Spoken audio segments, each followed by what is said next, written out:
রিজিকের মালিককে, হায়াতের মালিককে, সব কিছুর মালিক হচ্ছেন আমার আল্লাহ। তবে বলেন দুনিয়ার মানুষের গোলামি কেন? যদি আমি আপনি আখিরাতের গোলাম হয়ে যেতে পারি, যদি আমি আপনি সালাত আদায় করার মাধ্যমে রবের গোলামি করতে পারি।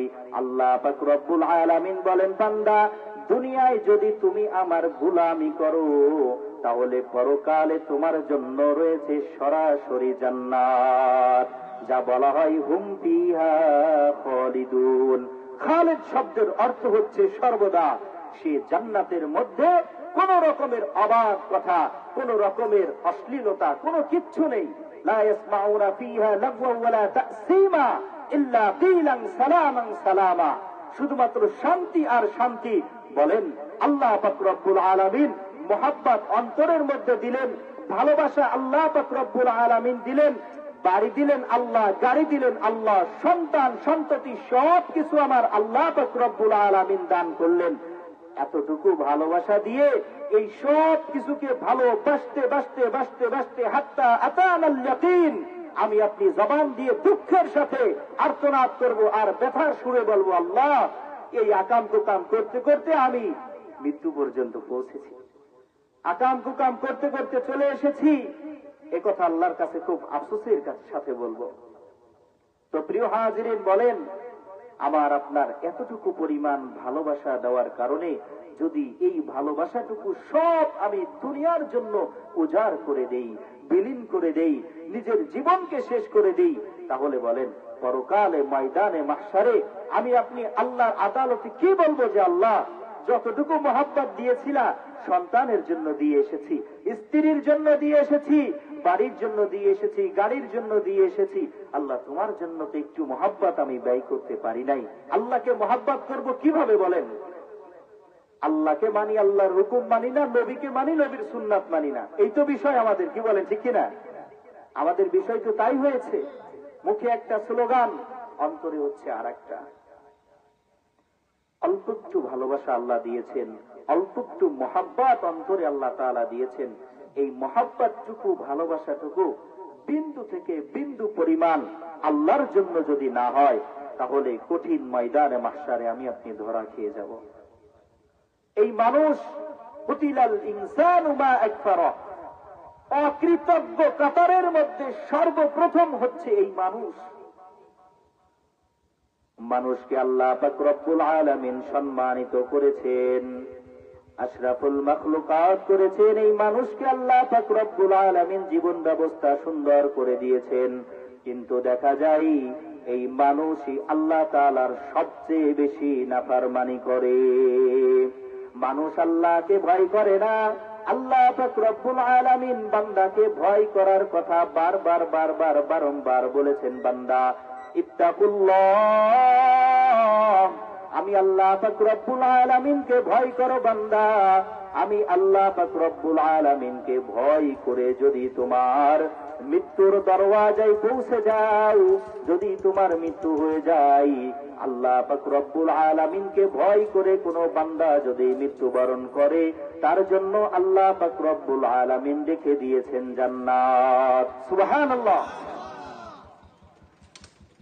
দুনিয়ার মানুষ আল্লাহকে ভয় করে না।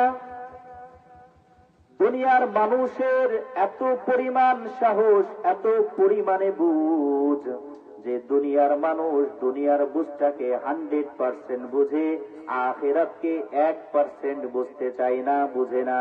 ঠিক কিনা বলেন? আমরা দুনিয়াকে 100% বুঝতে চাই, আখিরাতকে 1% বুঝতে চাই না। এটাই হচ্ছে এ জাতির, এই মুসলমানের, এই মানুষের বড় একটা ব্যর্থতা। এই দুনিয়ার মানুষ আল্লাহকে ভয় করে না। দুনিয়ার মানুষকে আল্লাহ পাক রব্বুল আলামিন সম্মান দিলেন, মুহাব্বত করলেন। দুনিয়ার মানুষের জন্য আল্লাহ পাক রব্বুল আলামিন জান্নাত তৈরি করলেন। দুনিয়ার মানুষ আল্লাহকে ভয় করে না আল্লাহর এত বড় নেয়ামত পেয়ে।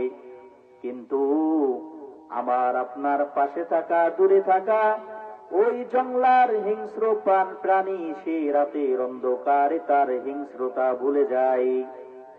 রাতের অন্ধকারে জাতি সাপগুলো, বিষাক্ত সাপগুলো তার ওই সবলের কথা ভুলে যায়।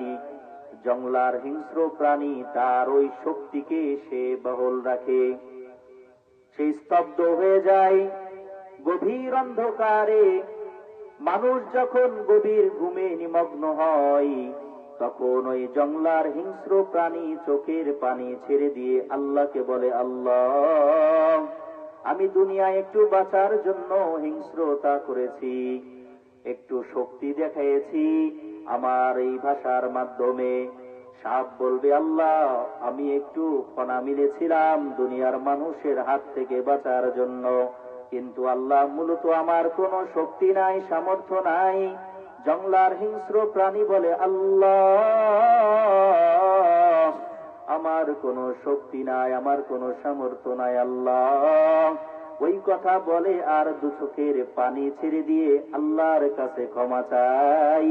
কিন্তু রাত যত গভীর হয়, যেই মানুষকে আল্লাহ বিবেক বুদ্ধি দিলেন, যেই মানুষকে আল্লাহ সম্মানিত করলেন, এই মানুষগুলো রাত যত গভীর হয় তত ঘুমের দিকে যায় আর গুনার কাজে লিপ্ত হয়। ঠিক কিনা বলেন? আল্লাহ পাক রব্বুল আলামিন বললেন, বান্দা, তোমাকে আমি এত মহব্বত করে তৈরি করেছি, তুমি তো আমাকে ডাকো না, তুমি তো আমাকে বুঝো না। আমি আল্লাহ পাক রব্বুল আলামিন তোমার জন্য পরকালে কত বড় সম্মানের জায়গা রেখেছি তুমি তো জানো না। কিন্তু আমি আল্লাহ পাক রব্বুল আলামিন আসমান আর জমিন এই দুয়ের ভিতরে যা কিছু আছে, ইউসাব্বিহু লিল্লাহি মা ফিস সামাওয়াতি ওয়া মা ফিল আরদি, আসমান আর জমিন এই দুয়ের মাঝে যা কিছু আছে সব কিছু আল্লাহর তাসবিহ পাঠ করে।